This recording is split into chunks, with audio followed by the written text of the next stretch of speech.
Lalaro ko yan sa akin And next kaya nakita season. natin Siyempre kung naman. competitive ang puso, ang tiwala ng TNC. Oo naman. First prospects ang nila, one of the Isipin mo highest naman, runs, iba one of the nagka-champion. deepest runs Wala in na. last playoffs. Siya hindi pa Of course, nagka-champion nakita hanggang pa natin rin. ang For TNC Pro Team, it was a valiant effort.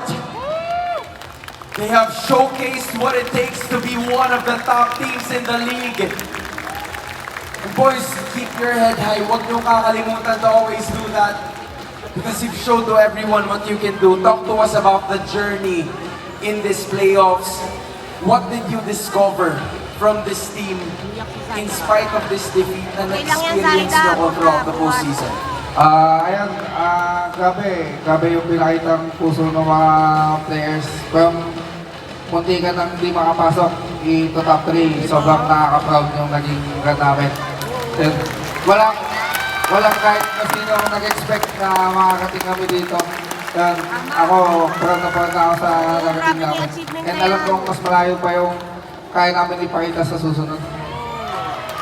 We And the believe! Phoenix Army approves of that. We understand that this is an emotional moment for you, especially for Zaida.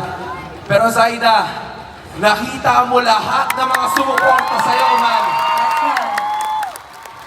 It is quite understandable. Coach, you can talk in behalf of your jungler. You can talk in behalf of your team. And to all of the people who have supported you, ano ang mensahe mo para sa kanila? Ayun, Siyempre, pinaghahandaan. sobrang thank you sa lahat ng supporters ng TNC. Maraming salamat sa pagpunta. Yes! Sumuporta sa amin hanggang dulo. Yun, sobrang na-appreciate namin kayo lahat. Maraming salamat. And a valiant stand from the Phoenix Army. Make some noise once again for TNC Pro Team. You may now make your last walk of the season.